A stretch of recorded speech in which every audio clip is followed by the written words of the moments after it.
ఏపీలో వైసీపీ నేతల అరెస్టుల పర్వం కొనసాగుతుంది. ఎన్నికల్లో ఓటమి తర్వాత వైసీపీ పరిస్థితి దారుణంగా తయారైంది. అధికారంలో ఉన్నప్పుడు కన్ను మిన్ను కానక పాల్పడిన దారుణాలకు ఇప్పుడు మూల్యం చెల్లించుకుంటున్నారు. వైసీపీ ప్రభుత్వ హయాంలో చేతివాటం చూపించిన నేతలకు ఇప్పుడు చెరసాల తప్పదనే సంకేతాలు కనిపిస్తున్నాయి. అధికార మదంతో జులుం ప్రదర్శించిన కొంతమంది నేతలు ఇప్పటికే జైల్లో ఊచలు లెక్క పెడుతున్నారు.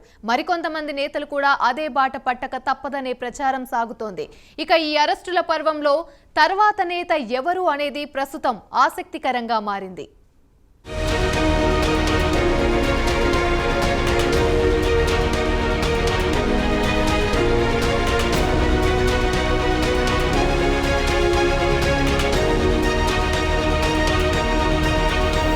ఏపీ అసెంబ్లీ ఎన్నికల్లో ఓటమి తర్వాత నుంచి వైసీపీకి కష్టకాలం మొదలైనట్టుగానే కనిపిస్తోంది. ఆ పార్టీలోని కీలక నాయకులు అనుకున్న వారు చాలా మంది ఇప్పటికే పార్టీ మారగా మరికొంతమంది పూర్తిగా రాజకీయాల నుంచి వైదొలుగుతున్నట్టు ప్రకటించారు.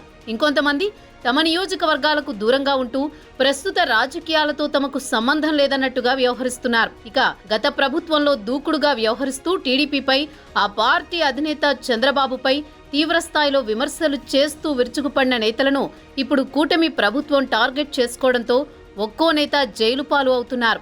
ఇప్పటికే అనేక మంది వైసీపీ నేతలు అరెస్టు కాగా తాజాగా మాజీ మంత్రి జోగి రమేష్ కుమారుడు జోగి రాజీవ్ను ఏసీబీ అధికారులు అరెస్ట్ చేశారు.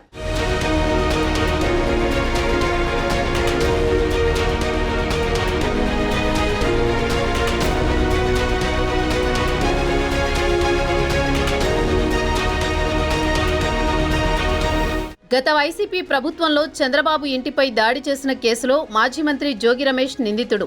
చంద్రబాబు ఇంటి మీద దాడి ఘటన తర్వాతనే జోగి రమేష్కు మంత్రి పదవి లభించినట్టుగా అప్పట్లో ప్రచారం జరిగింది. అగ్రిగోల్డ్ భూముల వ్యవహారంలో జోగి రమేష్ కుమారుడు జోగి రాజీవ్తో పాటు జోగి రమేష్ బాబాయ్ కూడా నిందితులుగా ఉన్నారు. అగ్రిగోల్డ్ భూములను అక్రమంగా రిజిస్టర్ చేయించుకున్నారన్న ఆరోపణలతో జోగి రాజీవ్ను ఏసీబీ అధికారులు అరెస్ట్ చేశారు. ఇటు చంద్రబాబు ఇంటిపై దాడి కేసులోనూ జోగి రమేష్కు తాడేపల్లి పోలీసులు ఇప్పటికే నోటీసులు జారీ చేశారు. పోలీసులు ఎదుట హాజరు కావాలని నోటీసుల్లో పేర్కొన్నారు. దీంతో ఈ వ్యవహారంలో జోగి రమేష్ కూడా అరెస్ట్ అయ్యే అవకాశం కనిపిస్తోంది.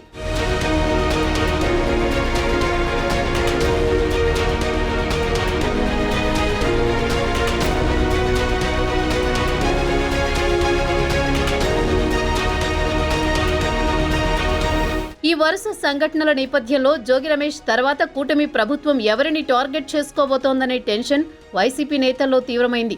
ముఖ్యంగా కృష్ణా జిల్లా వైసీపీ నేతల్లో ఈ ఆందోళన ఎక్కువగా కనిపిస్తోంది.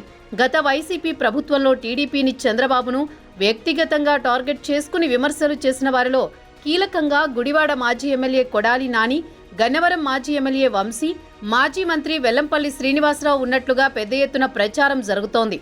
ఇప్పటికే వీరిపై కేసులు నమోదు కావడంతో నెక్స్ట్ టార్గెట్ వీరిలో ఒకరనే ప్రచారం మొదలైంది. మరి ఈ ముగ్గురిలో ఎవరో ఒకరు అరెస్ట్ అవుతారా, లేక లోకేష్ రెడ్ బుక్ లో మరెవరైనా ఉన్నారా? ఇప్పుడు ఇదే ఏపీలో హాట్ టాపిక్ గా మారింది.